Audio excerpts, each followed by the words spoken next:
Hello, everybody. Welcome back. So we are going to be doing a lightning speed, and very condensed, but very informative lecture on World War One over the next couple of days.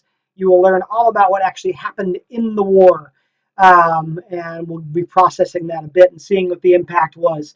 But first off, let's talk about what we talked about the other day. Of course, we talked about what happened with the legendary assassination of the Archduke Franz Ferdinand by the Black Hand assassin Gavrilo Princip, and the not quite defined and maybe ambiguous role that a sandwich had to play in it. Well, let's think about what this ended up leading into, because the more important thing is what this led to. And what it led to was something called the July Crisis. And the July Crisis is where we pinpoint the beginning of World War One. So the July Crisis had these different components. First off, on June 28, 1914, the Austro-Hungarian Archduke Franz Ferdinand was assassinated in Sarajevo, Bosnia, by Gavrilo Princip of the Black Hand separatist group, Slavic separatist group. Coming after that, on July 6, 1914, Germany, which was Austria-Hungary's ally, gave Austria-Hungary a blank check, which is to say a check where you can write in any amount that you want as the person who gets the check. So basically, you get a check that has no number on it. You can put whatever number you want. With support for any action against Serbia. The idea there being that Serbia, if you want to do whatever you want to do to Serbia, or Austria-Hungary, if you want to do anything you want to do against Serbia, that's fine with us, and we got your back. So that's going to lead into some potentially interesting situations. So on July 22, 1914, the Austro-Hungarian Empire, emboldened and aware of its blank check that it's been written by Germany for military backup, sent an ultimatum to Serbia. The ultimatum included some serious demands, such as the banning of Serbian publications, which had anti-Austrian propaganda, the removal of anti-Austrian individuals in the Serbian military, government, and civil service, including high-ranking military officers, not to mention teachers and curriculum that promoted or incited anti-Austrian feeling. The outlawing and disbanding of Serbian nationalist groups, including above-ground ones like the People's Defense and underground ones like the Black Hand. Cracked down on cross-border arms trading, and a joint Serbian-Austrian investigation into the assassination plot conducted within Serbia by Austrian officials who had run the investigation, involving the investigation and interrogation of Serbian civilians and military personnel. So this is a pretty extreme ultimatum. It was very, very intense. Winston Churchill, who was actually in charge of Britain's Royal Navy, at that time, he later became the prime minister in World War II. He called the Austrian ultimatum, quote, the most insolent document of its kind ever devised. It's important to note that England, the UK, was not involved in any alliance with Germany or Austria-Hungary, and in fact, were tense with both. So that's worth thinking about. But one way or another, Serbia had 48 hours to respond to it. And they responded to the Austrian ultimatum just before the expiration of the deadline. One day later, by Serbia agreeing to nearly all of the Austro-Hungarian demands. The one that it rejected was the idea that the investigation that they have into the assassination plot should be run by Austrian officials. The Serbians believed that it should be run by the Serbian government with Austrian observers, because they felt that having it run by the Austrian government would be an impingement on their sovereignty, their independence. And they reiterated again their government gave no moral or material support to Princip and the other assassins. That's a big historic question mark. But still, that's the big thing in it. So they pretty much gave in on almost all the demands. What do you think in prompt one that Austria-Hungary will do in response to this? I want you to write about it in your prompts and pause. Okay, well, there's a number of different possibilities that happen here, right? But if you guessed this much, I'll tell you the story. The Austrian ambassador received the Serbian reply, read it once, and immediately left Belgrade for Vienna, which is the capital of Austria-Hungary. After some cajoling from his advisors, the Austro-Hungarian Emperor Franz Joseph declared war on Serbia on July 28th, exactly 1 month after the assassination of Franz Ferdinand. And why not? They were backed up by Germany. They could do whatever they wanted. They thought Serbia was a pain for a long time, and they were right in the way. They were agitating in the areas of their empire that they were feeling insecure about. So there it is, war on Serbia. Unfortunately, there's some issues with this because this triggered the alliance system that we discussed before. Remember this graph with the alliance system? Well, it roared into action. The chain reaction quickly dragged in the rest of Europe. Bound by their alliances, or more precisely by their leaders' commitment to these alliances, nation after nation was drawn into the spiral of war. So remember, here we've got Russia, France, and Britain in various alliances. And then Italy, Austria, Hungary, and Germany in alliances, later to be joined by the Ottomans. These countries supporting Bulgaria, which is part of the Balkans. Russia supporting Serbia, which is part of the Balkans, right? Complicated. There's some potential issues. We're going to see how this all went down. Let's take a look at it on a map. So the short version is, let's take a look at these. You can see from this map here. Let's see from this map what we've got going on. So you got all these different areas, right?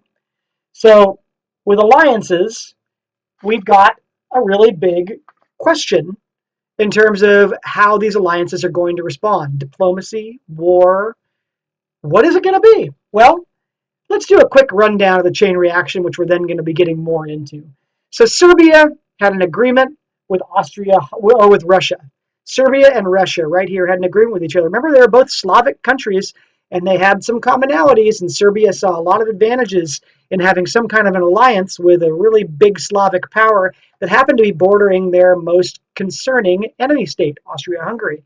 So Russia and Serbia had an alliance, which, you know, could be an issue for Austria-Hungary. So they ended up massing troops at Austria-Hungary's border, and before long declaring war on Austria-Hungary in defense of Serbia. However, they also did another thing. Russia also massed troops at Germany's border here. And Russia had already partly mobilized against Austria-Hungary, and they were trying to do diplomatic efforts to keep Germany and Russia from falling into conflict. So the Tsar of Russia and the Kaiser of Germany were trying to communicate back and forth, but the telegrams got crossed, and there was a mistake. And so Russia massed their troops here. Germany took it as a threat and hostility.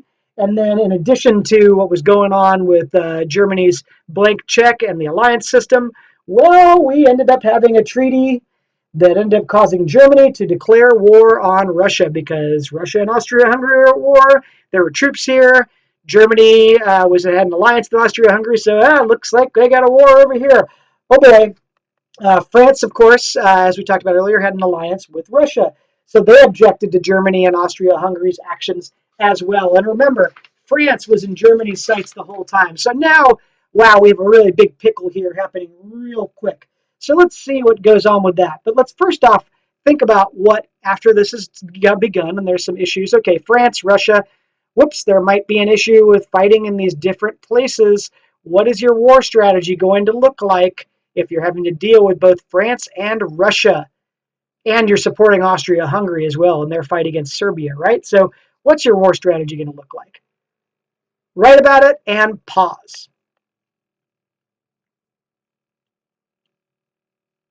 Okay, so France and Russia, Germany, going to have to come up with some kind of a plan because here it is in the middle. Remember, England hadn't quite joined in yet. They had some treaties with these countries, but not a strict alliance. So there's some treaties going on. We ended up with a thing called the Schlieffen Plan. And here's your hint, the Schlieffen Plan had not been a brand new thing. It was come up with in advance. So what was Germany's plan in this? The authors, Germany, who were the authors of the blank check? Well, battle plans had been developed in all these countries. It was part of militarism. And in the preceding conflict, France and Germany in particular and Russia all saw a conflict coming up, and England too. And they thought it was going to be inevitable. And Germany in particular thought that they were going to be fighting France again because of what happened during the Franco-Prussian War just a few decades earlier. And Germany wanted to win it quickly. So the idea was that Germany wanted to be able to win a war with France quickly and avoid a war on two fronts, which is to say two different battlefields. So Germany tried to keep on friendly terms with Russia in the late 1800s. That unfortunately kind of backfired when Russia and Austria allied. Germany expected war with France. They didn't necessarily expect it with Russia. But here they were. So what are they going to do? Well, war with France meant a Western front, a front line of battle going on the French and German border. If Russia allied with France against Germany, that would also mean an Eastern front with the German and Russian border. Oh, it's a lot of fighting. That's a lot of places to split your soldiers, right? When Germany allied with Austria in 1879, they lost Russia's friendship. Russia became France's ally. We already know all this. So Germany was like, okay, we know. We just want to avoid a simultaneous war on the two fronts at all costs. So how are we going to do that now that there's obviously this alliance system and we're getting into this issue? Well, what we're going to do is we're going to try to do something fast. So you can see here, here's the front here, and then the front here would we have to go into Russia because that's going to have to be coming later. So what's going on? By the way, just a quick note on this map. All the Russias means that there are basically three primary big areas of the Russian Empire at this time. There was the big country of Russia, which we still consider to be Russia today, Great Russia, which included Moscow and St. Petersburg and a lot of the big capitals and cities. Then there was Little Russia, which was around here, which was Belarus, which is now called Belarus, but Belorussia at the time. And then part of Ukraine here to the south, going toward Crimea, which was considered to be another part of Russia, and they considered to be a very important part of the Russian Empire, especially because of this warm water port on Crimea here, which didn't freeze over. So those are historically, in this period of time, considered to be the important components of Russia. Therefore, all the Russians, all being three. So Germany's idea, going back to this, was that they planned to defeat France rapidly and then turn to the Eastern Front for a major offensive on Russia. Defeat France rapidly. This is the Schlieffen Plan. This is the Schlieffen Plan that they came up with. So what's in the way? Oh, looks like Holland and Belgium, especially Belgium, right? Because down here on the border with France and Germany, they had already fought here. So they were figuring in France, well, we should fortify this area. We're probably going to have a fight here. So they already had soldiers here. They were already ready for whatever happened. What they weren't expecting was maybe there to be an invasion through Belgium. So Germany was like, ha, we will charge over this other country, this neutral country of Belgium, go right in and conquer Paris, knock out the capital, and that is the end of France. We'll take them. So, in theory, it should have only taken 6 weeks to knock France out of the war, then turn the full firepower on the Russians. So like those arrows were showing, boom, then all the energy could go turned onto the Russians. The Russian army, they were like, okay, we can get them. It's big. There's a lot of them, but it's badly trained, poorly equipped, and scattered across a huge country. Remember, we learned in the build-up to the Russian Revolution how Russia was still basically in a feudalist system. It was just barely coming out of it, barely industrialized, not a lot of modern weaponry. Lots of soldiers, though. Lots and lots and lots of soldiers. And remember, the revolution hadn't happened yet. There was still a czar. So, kind of a mess for Russia, but big army. Big border, gets really cold. So Schlieffen based his plan on the following assumptions: that Russia would take at least 6 weeks to mobilize to fight Germany, because they were already dealing with Austria-Hungary. And those 6 weeks during that 6 weeks, France would just defeat them. It would be easy to do it. Belgium, in turn, would not resist the German army, using them as a highway and battleground.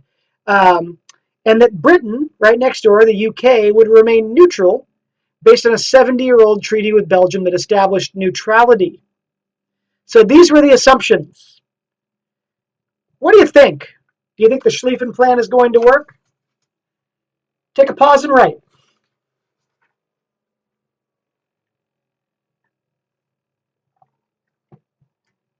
Okay, well, did it work? What do you think? I'm sure a lot of you have obvious opinions on this. But let's take a look. The reality was that on August 2nd of 1914, the German army invaded Luxembourg and Belgium. Luxembourg is a tiny country, according to the Schlieffen Plan. The Belgian army resisted. They did not like being invaded. The Germans had sent an ultimatum to them that if they don't end up getting out of the way, so the Germans can rush over and overrun Paris, that they would end up fighting. So the Belgian army, which wasn't very big but did exist, they resisted, and Britain sent in troops in support of Belgium, which was a neutral country. Even though they had a pledge of neutrality, Britain was feeling threatened by Germany, and especially by its building navy, which was potentially going to build up to UK size. And so they sent in troops in support of Belgium, and whoops, things suddenly got a lot more complicated. Now the Germans had a fight on hand with France, Russia, and the UK. Also, Russia fully mobilized in just 10 days. They did it a lot faster. It happened really quick. Germany was forced to move many troops from the western to the eastern front. Oh no, things just got really complicated. Germany's army just got split. Curses. So much for this quick plan of lightning warfare. Germany was unable to take Paris. They got stopped about 40 miles east of the capital, and they met the French at the Battle of the Marne, which was halting the German advance. The first of these major modern warfare battles that you hear about in World War I that was just excruciatingly devastating on the soldiers of all of these countries. Just an incredible amount of damage that happened in a very short period of time, thanks to all these new weapons that have been created by all these big machines and all these new factories and all this industrialization, which made warfare a new and terrifying entity we'd never seen anything like that before in human history. So here's where they stopped. Woof. They did go through Belgium, but boom, there's the stop over here, the Battle of the Marne. Everybody got stopped kind of right about here. Trenches, and then, wow, suddenly the fighting begins. These are the actual troop movements.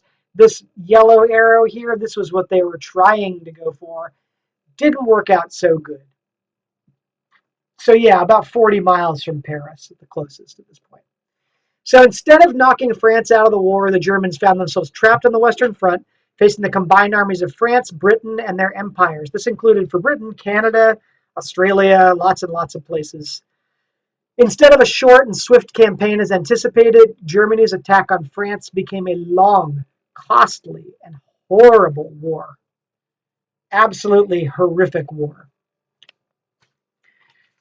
Of course, these countries immediately swung into action in trying to recruit soldiers and get people together to fight this new and ultra intense type of combat that was going on, which we'll be learning all about coming up here.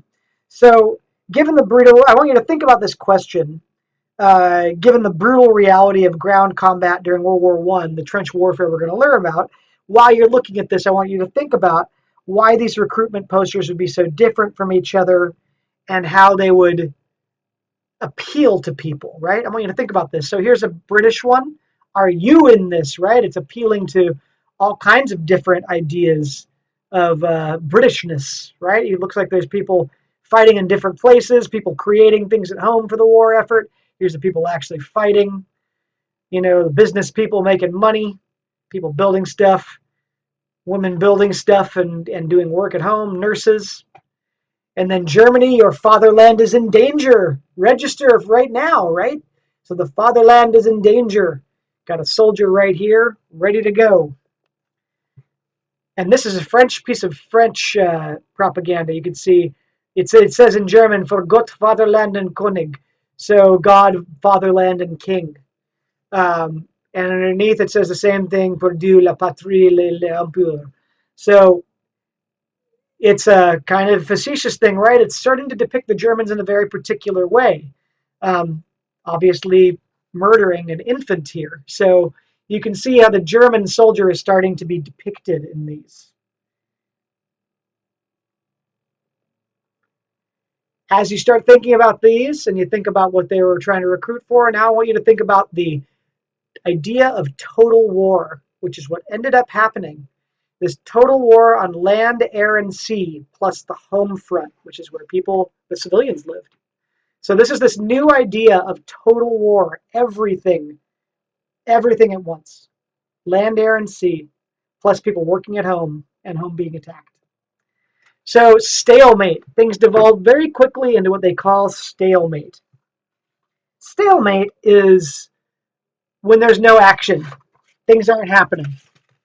We're running into the edge here. There's just Just nothing's happening, right? So they got into these big trenches where they dug these trenches. The soldiers on both sides dug these very deep trenches to protect themselves from artillery and attacks from the other side. And then they would be in these trenches. They'd pop out and they'd shoot at the others or shoot cannons, try to blow up the trenches, and they'd advance maybe a few hundred yards at a time, and it would just be incredibly costly in terms of human life. By the way, this guy here, what's happening is he's trying to get rid of lice because these trenches, these guys, they were full of rats, lice, disease, all kinds of problems. Swampy water, which would fill up the ground here. Um, and this is what they would look like once they had been bombed out. So they're stuck in this stalemate. Why was it trench warfare? Generals thought that these charges of massed soldiers, so people charging forward and just running into the enemy, would lead to quick victories, and this is wrong. It didn't work because there were modern weapons. There were machine guns. There were enormous bombs. There were shells that could create a crater the size of a house. Um, all kinds of problems that would lead to it being very difficult for soldiers to just charge like they did in the past and meet in the battlefield and so on. No, they'd get mown down. If you had 50 soldiers and there was somebody with a machine gun, one person with a machine gun could shoot 50 soldiers with simple rifles. And especially one soldier who's got a machine gun who's in a defensive position like a trench. So soldiers were digging into the ground to escape the constant rain of bullets and shells. They made trenches permanent with reinforcements. They used concrete, wood, whatever reinforcements they could do to make them secure and safe and protect them from shells, which again, as this shows, obviously did not always work. And tens of millions of people died. Here's an illustration of what the trenches would have looked like. They were very complicated architectural designs made very quickly. If you go to Europe today, you can still see remains on the landscape of what these trenches look like. It's a lot of dips and divots in the countryside. There's a few trenches that are preserved, but most of them were blown out. So no man's land are these open areas that were just blown apart. It used to be trees and grass and crops just absolutely bombed out. These are bomb craters filled with water because they'd fill with rainwater, which would then turn swampy and breed mosquitoes and other vermin. So all the way here at the front, there's a listening post. There's all these different front line trench, and then here's a support trench further back. There are protections. There's like these different there's all these little, basically sandbags and protectors up on the top, which would keep explosions from behind the trench from collapsing it. Then you go back to the reserve trench. Here's a HQ dugout. So bosses, like the military officers, would be in these deep underneath the ground. Barbed wire on the top. Really complicated stuff. The Western Front was 475 miles long. So you have to imagine that these trenches, they're trenches for both sides, opposing each other, facing each other a few miles away. 475 miles long of this. So that's a lot of digging. In the end, there were between 16 to 20 million military and civilian deaths in World War I. The exact number is in dispute. Confirmed, definitely 16 to 17 million. Could be as many as 20 million deaths. So this is a picture of this 400 and something mile trench, right? Wow, that's a long Western Front. That's a lot of trenches. Jeez, all along this. Notice it says the stabilized front. That's because they weren't really going anywhere. They weren't really going anywhere. No man's land. This is the people in the trenches, the soldiers. And here's no man's land, which is the area above. You can see all these used to be forests. These used to be fields, blown to pieces. Relentless barrage of artillery, gas, machine gun bullets. People being killed in trenches. People would be horribly maimed, disfigured. Parts of their faces would be blown off. People would get entangled on barbed wire and be shot, and their bodies would just stay on the top. These are nightmare landscapes. These are things that haunted the imagination for decades to come and influenced a lot of culture in the years afterwards, which we'll talk about in the interwar unit. Because this is also the first war where photography was so widely deployed and used, it became easier to do photography. Video too, or movies. Gas, mustard gas and chlorine gas too.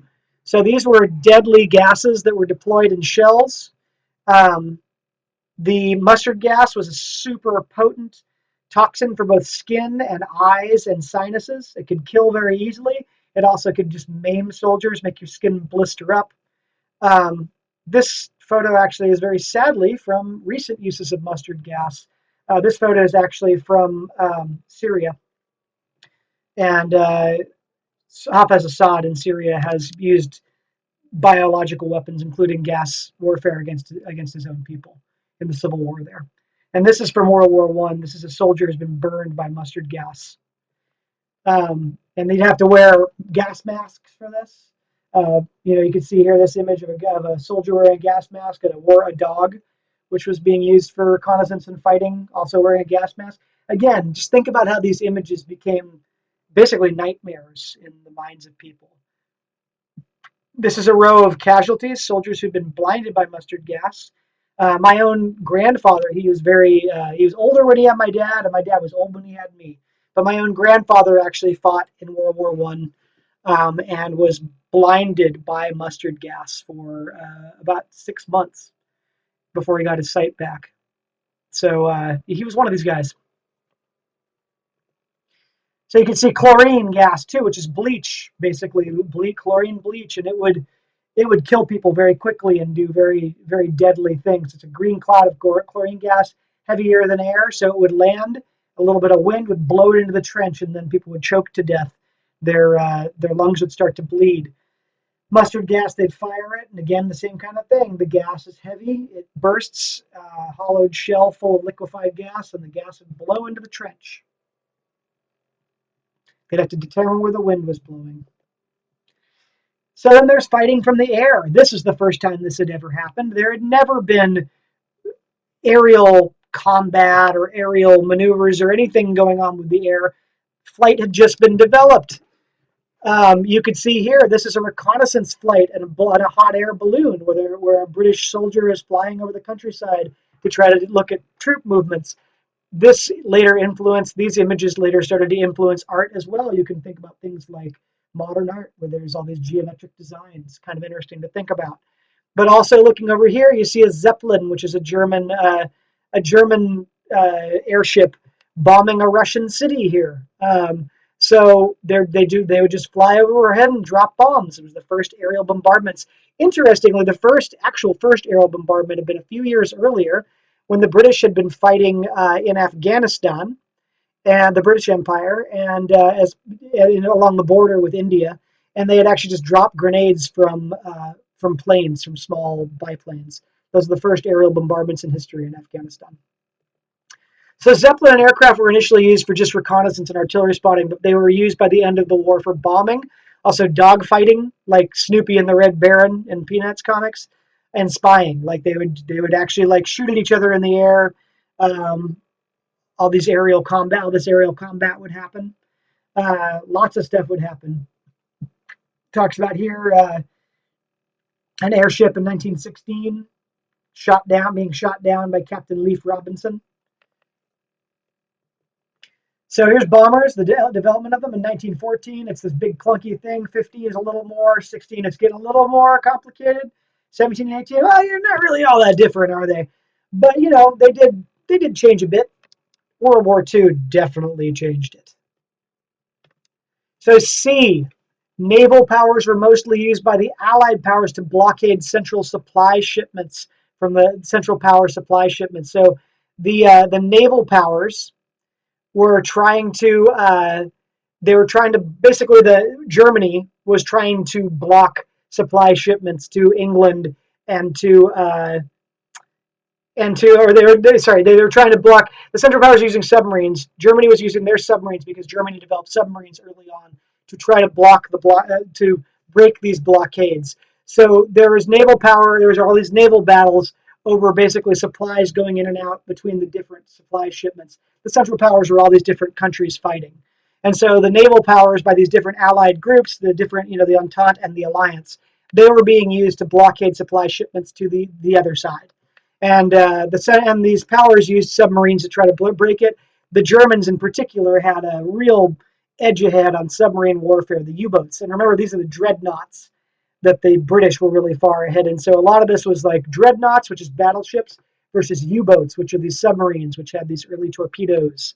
So all kinds of seafarer shenanigans, and that's going to play a big role in how the United States eventually got involved in the war.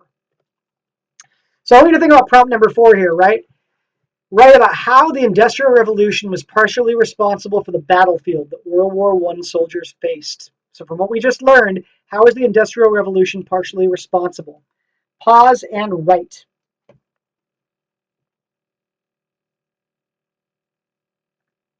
Okay, obviously the Industrial Revolution allowed the revolutionization of warfare as well, right? So much of what we're looking at involves these weapons that have gone to scales and sizes that never existed, destructive power that never existed before, being put together by machines in huge factories, mass manufacturing, mechanization. A machine gun, a machine gun. It's a gun being fired by a machine at high speed. Whole different thing than what they've been facing in the past. Giant shells, things that people could not put together by hand. These extreme circumstances, as with any war, but in particular in this war, led to what was called shell shock. So that's physical and psychological reactions to combat stress that was initially seen as cowardice. It was people, they thought that it was people being cowardly because people would cover their eyes and ears and freak out and hide. And as a result of this, seeing it as cowardice, many of these victims of what was called shell shock were punished by their commanders. So people would be severely punished for this, even jailed. Today, shell shock is known by its clinical term, which is PTSD, post-traumatic stress disorder. And soldiers still suffer from it today. Many soldiers who come back from war in Iraq and Afghanistan, and the United States in particular, are dealing with PTSD, often from improvised explosive devices and roadside bombs. So just to give you an idea of what the kind of scope of devastation was here, these are the numbers that we're talking about. You know, you've got mobilized forces here with Russia, 12 million forces, 1,700,000 killed, 4,950,000 wounded, and these are the associated powers in like the Triple Entente, right? And then France had almost 1.4 million people killed. British Empire nearly a million. Italy 650,000. The USA in the end, which we'll talk about, 116,000. Lots and lots and lots of people being killed in this warfare. Even in this war, even more wounded because medical warfare, medical science had also very much increased. So you're talking about 4 million wounded in France, and that's a lot of people to survive. It's almost 4 times as many as who were killed, and that's because we were developing medicines and so on to fight infections, so people were not dying as quickly from wounds, but they were horribly disfigured. Total, here we have, with these different forces, these are 12 million people wounded, 5 million killed. And then with Germany, Austria, Hungary, Turkey, and Bulgaria here, actually fewer overall killed and wounded, but they had smaller numbers to begin with. They were only about half. So as a proportion, it was much higher. It was, 67% total casualties versus 52% for the other side. But gee, it doesn't look very good either way, does it? 57% casualty rate of soldiers either wounded or killed. 57%. That is a greater percentage chance of getting killed or wounded than not. Wow. Compare this to the Revolutionary War, War of 1812, all these other conflicts. It doesn't even come close, except for World War II.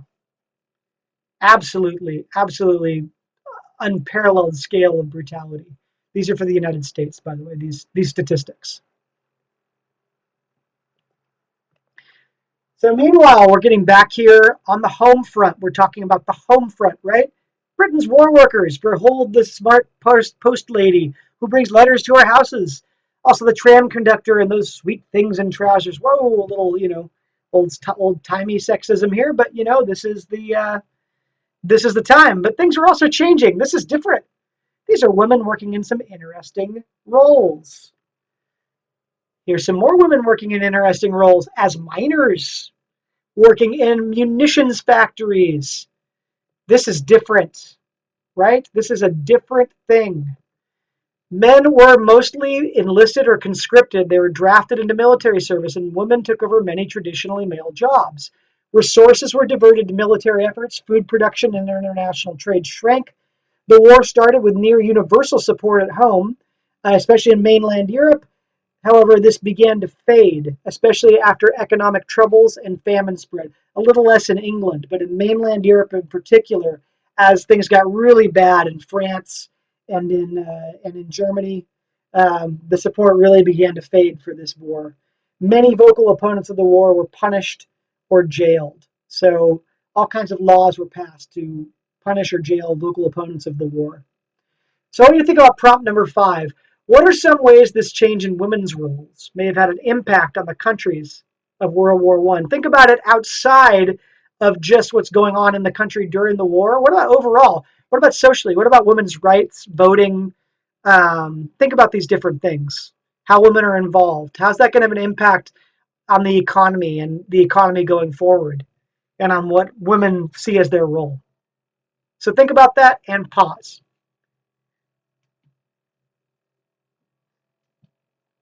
Obviously, there are many ways that this change could have had an impact on the countries of World War One, but a big one that I will note is that in the United States, in fact, during World War One, women were given the right to vote. So that's a big one, right? And that's a thing to think about.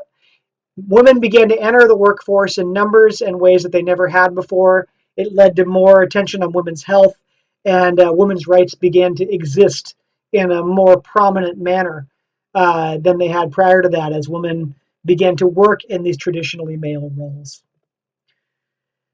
Still, there's all these things in the home front that were tied into like these traditional values, right? So there's these drawings in Germany of children starving, to try on the hug springs to try to get hug springs to make people support the war effort, buy war bonds, right? Or save food. So, for instance, in England, don't waste bread. Save 2 slices every day and defeat the U-boat. So basically, don't eat too much food. Save it so that more food goes to the war effort. Make sure that you're not overeating. That you take one for the team, because that's how you are helping to defeat these submarines that are destroying our navy, right? Here's a Canada, right? This is the Canada Food Board. We are saving you, you save food. Well-fed soldiers will win the war. So the idea that food should be redirected toward the front, towards soldiers, and less towards civilian populations. So civilian populations should take the hit and eat less so the soldiers can make sure they are well fed. Major changes in society, major social movements and stuff here trying to pull for this war happening and winning. Um, Egg collection for the wounded. So many wounded soldiers, like we noted, many soldiers survived because of the nature of modern medicine. And so there are these hospitals full of wounded and disfigured soldiers. And so food had to be collected for them in food banks. So this chicken has been enlisted for the duration of the war. Meanwhile, on the home front, remember those big Krupp cannons with those huge bombs that could fly for miles? Some of them could shoot as far as 75 miles by this point. And they could go across the English Channel and hit English cities and hit different cities in Europe. They had devastated cities in Europe, especially near the front.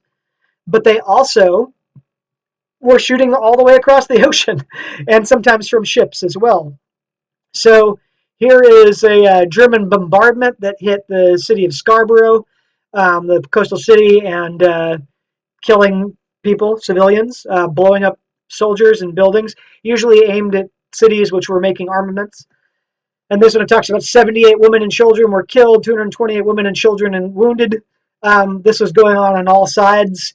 Please note this is a terrifying preview of what was to happen in war to come. So number 6, what do the preceding images tell you about how civilians were affected by the war? Obviously, we talked about it a bit. Maybe this will be more of a review. Maybe you can think of some other things. What do the preceding images tell you about how civilians were affected by the war? And pause.